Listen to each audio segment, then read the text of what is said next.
Miami police, in dealing with that city's enormous drug trade, have developed a reputation for toughness. They've been known to break down a door or two. Now, however, as NBC's Jim Kazurski reports tonight, the police are confronted with a dangerous new problem. They're being imitated.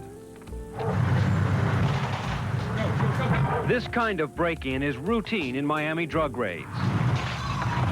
Narcotics officers sometimes recover millions of dollars worth of cocaine and hundreds of thousands in cash from the homes of high-living drug dealers. And now criminals posing as police are doing the same thing. The amount of money that is involved in narcotics transactions makes a narcotics trafficker a prime target for a home invader.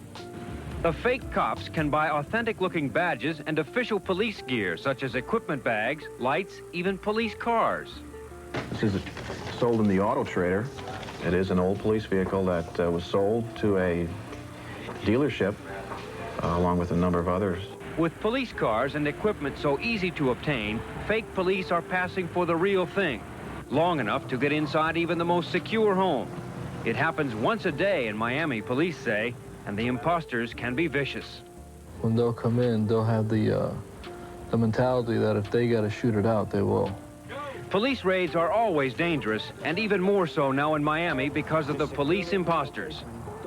Police are usually able to persuade suspects to surrender, but in this case, the suspect shot at officers he thought were fakes. The police say that in 90% of home invasions in Miami, the victims are involved in the narcotics trade. But the counterfeit cops, thieves disguised as police, make mistakes. They grabbed me by the throat and stuck their gun up under my throat, threatened to kill me. This man and his family were tied up and their home ransacked before thieves realized they had the wrong house. There's nothing you can do. I'd try to carry a gun with me, you know, to try to protect myself. But if you do that, if they want to hurt you, there's nothing. You're at their mercy. For now, police don't have an ideal solution to the problem of home invasion. For homeowners, they can recommend only that they call an emergency number to verify that real law officers are knocking at the door. But even the police admit officers, both real and counterfeit, may not give the homeowner time to make a phone call before they start breaking down the door. Jim Kazurski, NBC News, Miami. And in San Diego County today, 2 men were trying to drive cocaine across the Mexican border about 50 miles east of San Diego. And tonight, those men are in jail. And San Diego County has its biggest coke bust ever. $150 million worth of cocaine was confiscated. Border agents were alerted when an underground electronic sensor went off as the cars crossed the border on a dirt road. We often tell you stories about drug trafficking and the growing war on drugs. Tonight we have a tragic story about the terrible personal toll of drug use in one family. As Dave Lopez reports, it is the story of a man who has to live with the fact that in trying to save his brother's life, he ended up killing him. Reggie Traylor wants people to know that he was proud of his younger brother, Rodney, who had a brief tryout in the NFL with the San Diego Chargers. That Rodney was a decent man with a good heart, and he had ambition until cocaine entered his life. In college sports, college athletics, just being, brought up in general, you're going to be exposed to it one way or another. And sometimes the temptation is hard. Cocaine did change Rodney, the use of it and selling it. And the two brothers argued about it. And one day last week, Rodney, 65 pounds heavier, came after his brother Reggie in a threatening manner. Reggie shot his brother in the thigh, not to kill him, he says, but he saw no other way to stop him. The preliminary coroner's report shows that under normal circumstances, Traylor should have survived the gunshot wound. But because there was so much cocaine in his system, his blood would not coagulate, would not clot, and he bled to death. After 2 days of studying the facts of this case, a district attorney decided to drop the murder charge and instead rule this a justifiable homicide. Today, Reggie, the father of 6 young children, is trying to live with a nightmare. He wants to do something about cocaine use. Anything. He just doesn't know how. If his life saves one person from getting involved with drugs or making someone to go farther than they would before, his life will not be in vain. The tale of 2 brothers and cocaine use.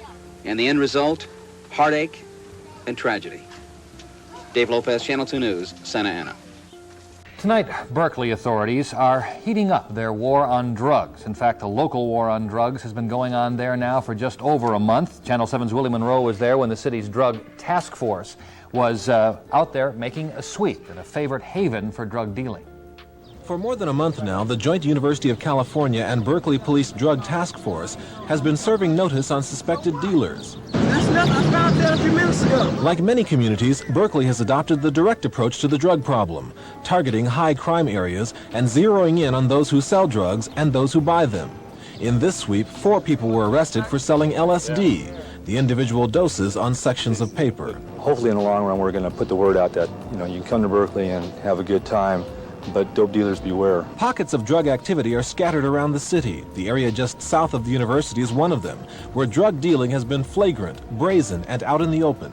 So in the past, probably 2.5 years, we've just seen a marked increase in the amount of drug trafficking that has occurred in and about the area of People's Park, especially People's Park. While many people would agree that People's Park has become a notorious haven for drug dealing, many people don't like the police crackdown. They say some innocent people are caught up in the sweep. They're just pressuring the people that's here to get them out of the park, and they're just putting false pressure just to terrorize everybody through here. And I don't use drugs, so I do agree the drugs should be busted, but not the innocent people. We know the dealers out there, and not too often do we pick up the wrong people. Many officers complain of the frustration of arresting the same dealers several times, often within days or weeks. It's a police report from the last time we arrested him. Some citizens complain that police go after the small-time dealer while letting the big fish get away. It's a fight on many fronts, not ever likely to please everybody. In Berkeley, Willie Monroe, Channel 7 News, tonight. A federal judge in Miami today declared a mistrial in the cocaine and racketeering trial of 7 Miami police officers. Initially, the jury reached guilty verdicts against 2 of the officers on some of the counts, and they were deadlocked on the other 5. However, after a great deal of confusion, it was disclosed that the jury had not been unanimous in the guilty verdicts, and the judge then declared a mistrial. A man police say is the boss of one of Oakland's 3 major drug rings is under arrest tonight. Milton Mickey Moore was scheduled to be arraigned in San Francisco federal court this afternoon. Oakland police say there was $50,000 worth of heroin in Moore's home when he was grabbed last night. He was booked on suspicion of having heroin for sale. He turned out in full force today to send youngsters a message: say no to drugs. News 9's Robert Miller reports organizers say education is the key to dealing with the drug abuse problem. The Just Say No anti-drug picnic and rally attracted an estimated 200 people. It was held in a park adjacent to the Manahan Village low-income housing project, an alleged hotbed of drug activity. You can drive down the street and just pull your car up to the curb and you can buy whatever you want. You go into the buildings, you can buy, you open your door, it's there in front of you. Mrs. Brown says the police are making a sincere effort, but enforcement must be supplemented with education. The problem appears to be growing. I've seen people from all different walks of life come to this particular point to buy drugs. The Sheriff's Department is trying to increase awareness with its reality anti-drug program, reaching out to the community, in this case with a former neighborhood resident who is doing time but who is permitted to leave jail to counsel potential drug abusers. Well, I tell them the feelings that I experience when I think about my past lifestyle, and I think about all the time that I wasted in different reformatories, county jails, and state prisons, and how sometime I wish that I can turn back the hands of time and maybe go back and take a different path. In the neighborhood where drugs are allegedly rampant, I asked about the effectiveness of rallies such as today's. It will make people who don't deal and that sort of thing more aware of what's going on. I don't know if it will particularly stop the situation at all. This is a continuing effort at education. Potential drug users will also be offered a tour of the reformatory in Annandale. And there will be another Just Say No picnic here at the end of the month. Robert Miller, News 9, Morristown. Drugs in America. There is news about this from many fronts tonight. The government says that while the potent form of cocaine, which is known as crack, is widely available in many of the nation's big cities, in some parts of the country, the use of crack is not as widespread as first thought. In fact, according to a report from the DEA, in some big cities such as Chicago, New Orleans, and Philadelphia, crack is generally not even available. And there is another report tonight on drug use in America, drug use by doctors. The Harvard School of Public Health surveyed hundreds of doctors and medical students, and found that more than half the doctors surveyed and more than 3/4 of the medical students have at some time misused drugs. In New York City today, 13 police officers were suspended after charges that they stole drugs and money from street pushers in a Brooklyn neighborhood. A grand jury now will look into those allegations. And in Boston, there is a big controversy tonight over drugs and the police and a proposal to test the officers for drug use. NBC's Lisa Myers has more on the plan and why many people don't like it. Like most other major cities, Boston has declared war on drugs. But so far, the biggest battle in Boston's war is whether the police department should undergo drug tests. Detail, 10, move. There is no evidence the police force here has a serious drug problem. Out of 1,800 officers, 7 have been dismissed for drugs in the last 2 years. But the police commissioner wants to test every police officer, every file clerk, every janitor to be sure no one is using drugs. Police officers are to be judged at a higher standard. And the day you take that oath, you know, police officers know that they have a higher duty. Oh my God, we are the people who have to enforce the laws. The Patrolmen's Association calls random testing an invasion of privacy and has gone to court to block it. Nothing in my oath of office ever says that I should give up my constitutional rights, and I'll fight for them as long as I have to. Other police departments interested in conducting drug tests are watching the Boston case, and the Reagan administration has a stake in it, warning that if the Boston plan is declared unconstitutional, it could jeopardize the president's plan to test federal workers. Boston would test police employees for 4 drugs: marijuana, cocaine, heroin, and PCP. As many as 3 different tests would be run on each urine specimen to ensure findings are reliable. The tests would be conducted at random with names selected by computer.